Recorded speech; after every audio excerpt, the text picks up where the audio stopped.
welcome back to my podcast. This is Anne of Fiber, Floss, and Fiction. Today is October 12th, and 2023. And so welcome to all of my returning viewers. Glad to see you back. And if you're a new viewer, welcome. Hope that you find something that you enjoy that I talk about to encourage you to hit the subscribe button, come back and visit with me again in the future. So today is kind of a blustery in-between day here. It's sunny like it is almost every day in New Mexico.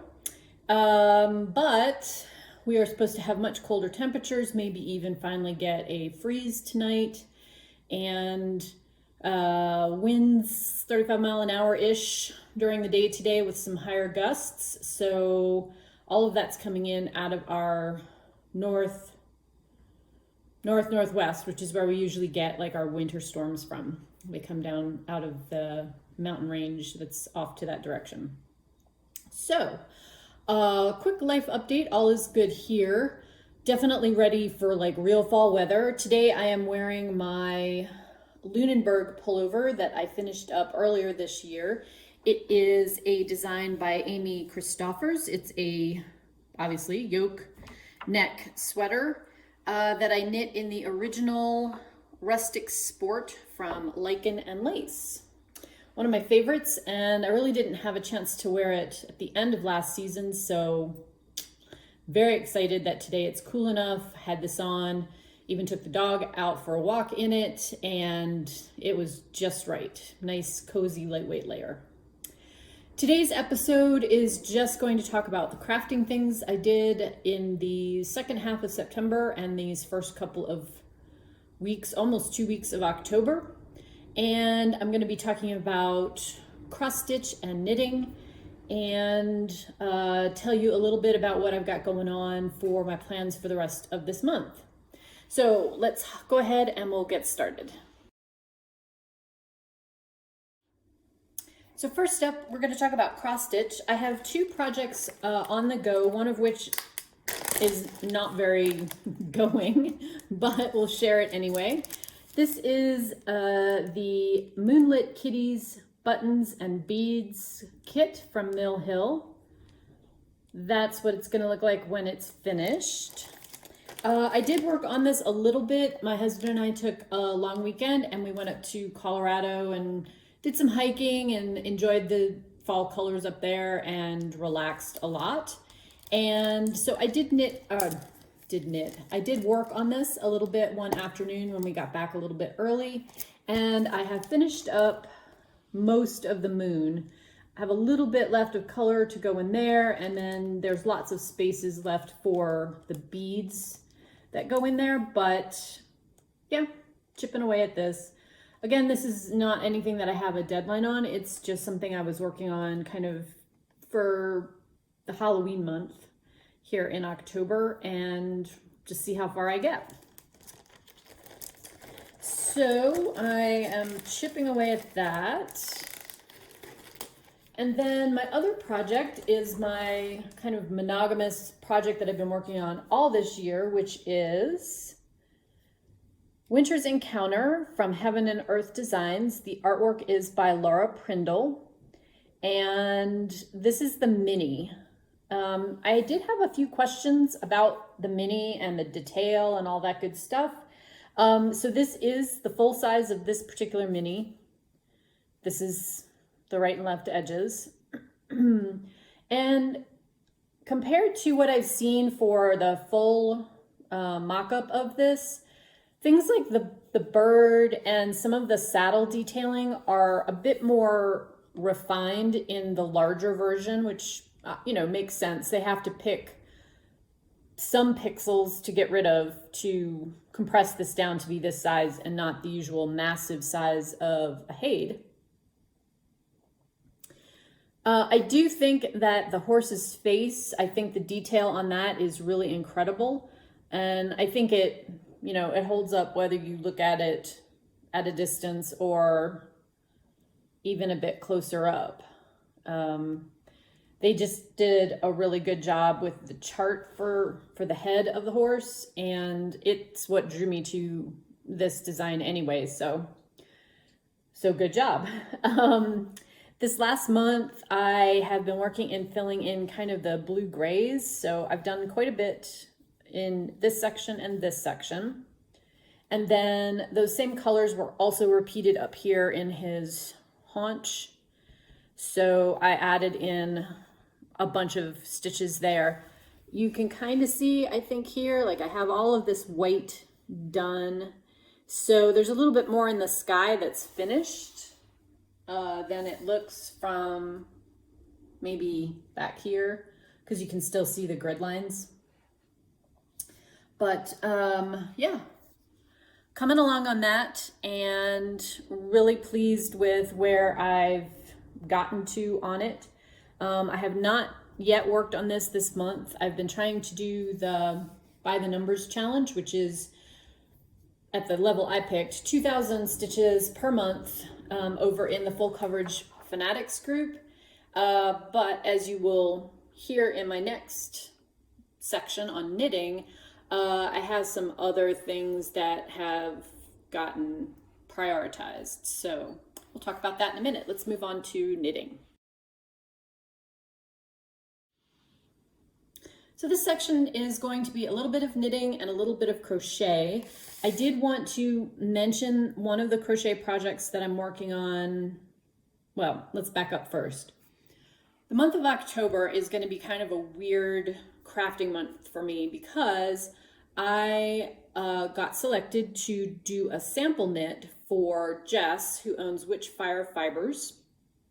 She's got a brand new holiday palette coming out, and she wanted to have a sweater knit up in one of the colors that will be in that palette. And it's kind of, a sample knit is slightly different than a test knit. A test knit is being driven usually by the designer, and the designer has done the design. They've graded the different pattern sizes, and then they've sent that text, hopefully, to their tech editor, who has edited it for appropriate numbers for the sizes.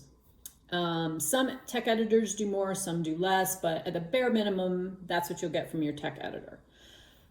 If you're test knitting, what that means is then you get the pattern after the tech knitter has checked the numbers, and then you knit the pattern based on that and give the designer any feedback, like, is there a number that is incorrect? Like it should be 72 stitches as opposed to 62 stitches. Does the instruction, the actual written words of the instruction make sense? Is it, does the pattern have a technique that isn't described well enough for an average knitter to actually complete correctly? Are the charts easy to read? All that good stuff. A sample knit is usually driven by the dyer or yarn company, and they say, hey, I've got this yarn. I would like to have a sample made out of it to use for promotion so people can see the color, what the yarn is like, you know, how it knits up, all that kind of stuff. And so I'm doing a sample knit. The pattern that Jess picked is called Bibliophile, and it is a pattern designed by Alicia Plummer, who's Little Plums, Tiny Little Plums, I think, on Ravelry. But she has a bunch of really great kind of pattern basics. I've knit several of hers in the past. So this sweater has a couple of things going on with it that have made it a challenge, which is fine. I'm always up for a challenge. The first one is it's fingering weight. So it's sock weight yarn, which means it's fairly small and it's knit on fairly small needles. That always takes longer, right? Because if you have a heavier yarn, let's say you have 3 stitches to the inch, to go around the circumference of your body, 3 stitches times whatever those number of inches is far less than if you have 6 or 8 stitches per inch, because, you know, that's twice or maybe even 3 times as many stitches around. So that's part one. I knew going in that would be, it would take more time than just a couple of weeks. I'm also knitting one of the larger sizes, and the pattern is a little bit difficult in the sense that I've had to make a bunch of adjustments. I finished the neckline. It's a top-down raglan, Finished the neckline, got started on the body, and realized the neckline was huge. I mean, it was huge, and it's supposed to be a fitted turtleneck. So I did a little bit of recalculation for that and put those neck stitches onto a circular needle and it knit at least some of the neck so that I could see if that was going to work or if it was going to pucker, because I had to take out like 5 inches of the neckline, which is a lot. And then some of the pattern listings on Ravelry said that the sleeves in the upper arms were really tight.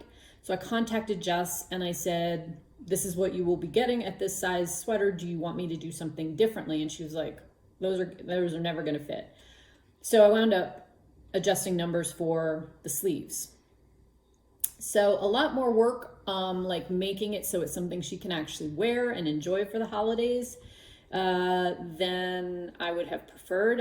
If I'm going to knit something on a deadline like that, it's great to be able to just knit straight through and know the product is going to be exactly right. So yeah, I've been working away on that. I have the first half plus done.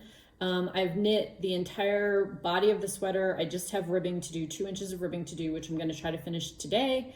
And then the body will be finished. Like I said, I've already started the finishing on the neckline, and then I have the 2 sleeves to do.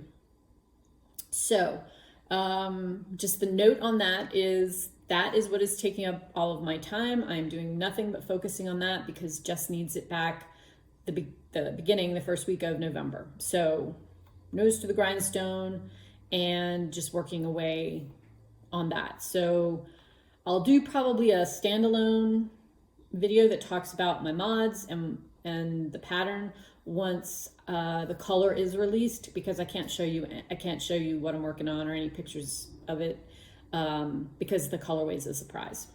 Okay, enough yammering about my sample knit. Just know that's what I'm working on, and a lot of other stuff is probably going to take a back seat to that over the next 15 to 20 days. So let's go on and talk about finished objects.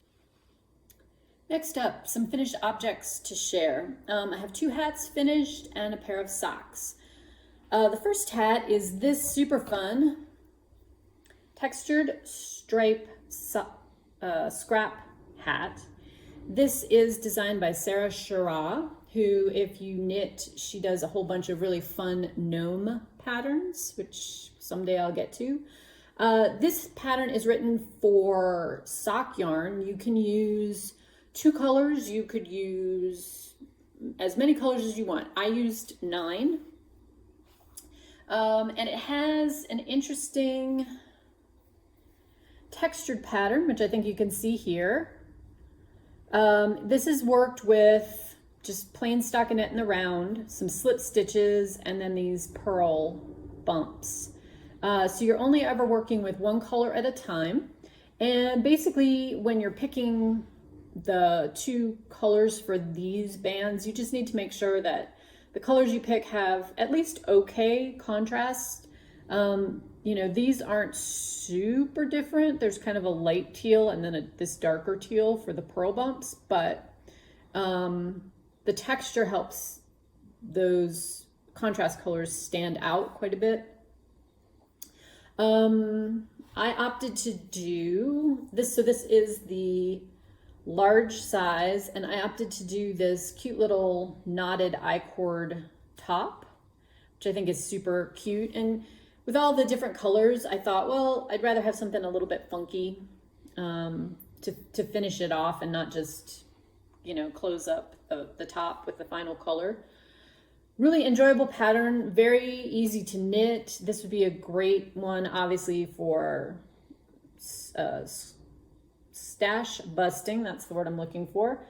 But also, it'd be great if you just had like 2 half skeins of yarn you wanted to finish up, or if you had a bunch of minis, because again, you can use as many colors as you want, and each of the stripes only takes, I think it's between 3 and 4 grams, depending on the weight of your sock yarn. So this one is finished. Really enjoyed it. Would recommend the pattern highly. The next hat that I've finished, and these are all going off to a friend whose son is in his first year of teaching, and so he's trying to put together like a warm and fuzzy box of things for his students, most of whom are from underprivileged homes and don't have a ton. So just trying to find some kind of fun, brighter colors to send to her to pass along to him. This is Tif Neilan's Fig and Fireside Hat. It also happens to be a slip stitch pattern, and that's what gives you this really squishy kind of ribbed texture. New to me cast on that makes this kind of interesting braid along the bottom, but it's also super stretchy, so that's perfect for hats. And I always like to learn a new technique because you never know when you're going to need that. The yarn is 6 and 7 fibers soybean, which is not made from soybeans. It's actually a non-superwash wool in a DK weight, and the colorway is matcha, which was from her March club of this year, I believe. I knit the large size, I'm pretty sure, on this one. You can knit this hat using one color, which is what I did here, but you can also knit it. Let me see if I can show you guys. So there's these rows that have the little bumps in them right here. So those are the other way that you can knit this hat, is to use a secondary color, and then those stitches pop because they're like a different color against the background. It's the same pattern. It's very easy, straightforward slip stitches, and then these rows that have the purl to them. You can use a contrast color. And I've seen some of the ones on Ravelry where they've used a really dark color for the background, and then they've used a really bright multicolor for those little bumps, and it gives it kind of a stained glass vibe. So I may try one of those in the future because I think that would be very fun as well. This can be worn as a slouch, or if you fold the hem up like that, it's kind of more of a beanie shape. So another nicely written pattern, would definitely recommend that. And a quick and enjoyable knit. I think I knit this over a weekend, so all good. And then my last finished object is this pair of socks, which you saw on my last video. These are the Strawberries and Cream Frappe socks, designed by Almond, adding a Fish Lips Kiss heel. These are toe up, which I do not do very often, but the pattern was a lot easier to work that way and not have to redo numbers or anything else like that on it. It is highly textured. So as I mentioned in my previous video, I used a size 1 for the underside of the foot and a 1.5 US or 2.5 and 2.25 millimeter needles for the upper part of the foot. And then when I got to the leg, I switched both needles to, because I like to knit my socks on 2 short circulars. For the leg, I used the 1.5 or 2.5 millimeter needles the whole way up. So there's all this great textured pattern, which is not hard to do, but is a little fiddly. I would recommend using the suggested cable needle on these if you decide to make them, because with the yarn being so light, it's hard to make these twists happen and not lose a stitch if you don't have a cable needle for them. Easy little like frothy lace pattern here at the top, 2x2 rib, and then Jenny's surprisingly stretchy bind off for the cuff. The yarn I used was Spun Right Rounds Classic Sock, which is 100% merino, superwash merino wool. And the colorway is the Unmentionables, which is this great soft rose that has kind of some copper and burgundy wine type speckles in it. So And I knit the size medium, I should mention that, in these. The only change I made to them was the Fish Lips Kiss heel and not the as written short rose heel. Okay, so that covers what I got finished up for September, and let's talk about whips next. So I wanted to talk quickly about the blanket that is kind of been one of my priority projects.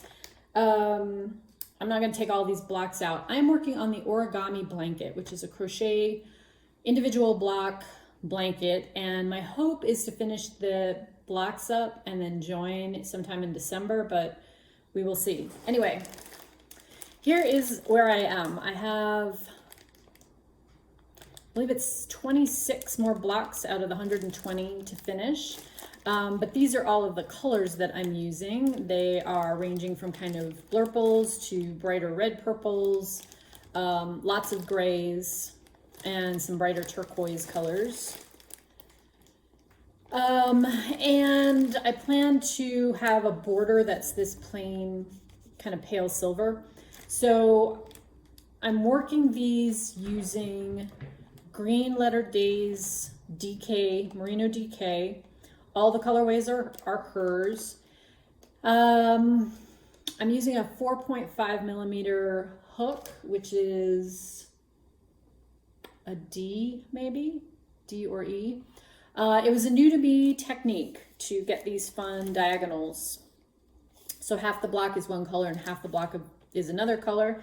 I think after all of these, I've finally gotten the technique down, and so it'd be very fun to do this as a scrappy blanket too, where you kept one side the color the same, and then had all different other scraps or minis or whatever you wanted to use for the colored half. I think that would be a really cool blanket. So I've been working on this, fits and starts. One block does not take me very long, so I've been trying to sneak those in kind of in between things. I am weaving in the ends as I go, so I hopefully will not have that to do. And these I've found do benefit from a little bit of blocking. And I'm not sure if it's me or if it's just how the pattern's created. I'm not as savvy about crochet construction. I don't know if changing the yarn color maybe alters the center rounds gauge. It kind of feels like it does a little bit, and maybe that's just me. You have a lot of loose ends to kind of hold on to while you're trying to do that. But anyway, so again, the origami blanket and just chipping away at that particular project. So in things that I worked on over the past month-ish, I am still working on the Imagine When shawl by Locatelli. But I did get a bunch done on our trip, and I have worked through sections 1, 2, 3, 4, and I just started section 5.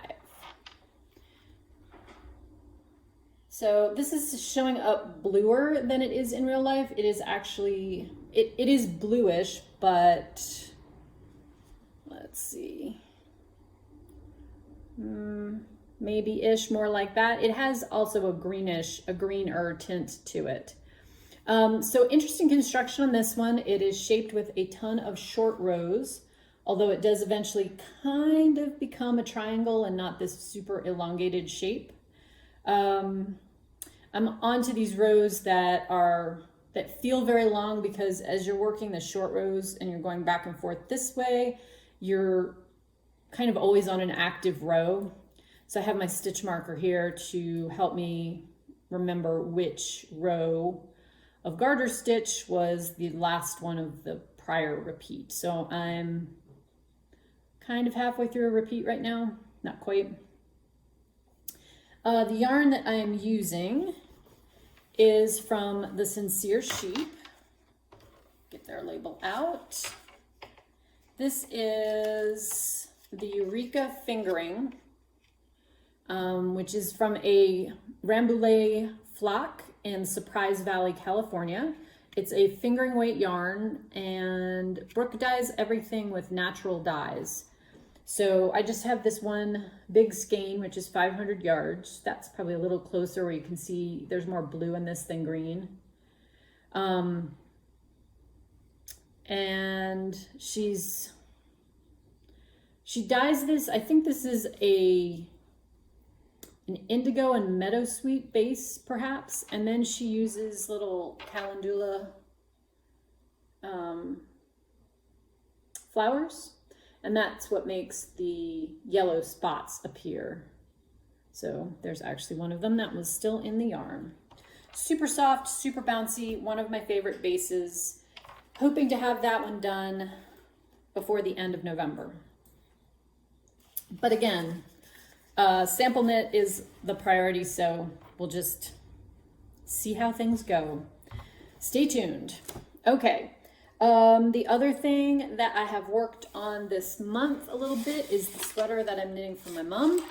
She will be here to visit tomorrow, Saturday. And so I wanted to get this far enough along that she could try it on. The pattern that I'm using is not exactly the sweater I'm knitting. I'm doing a lot of modifications on it, but I am using Knit Picks Comfy Sport Weight.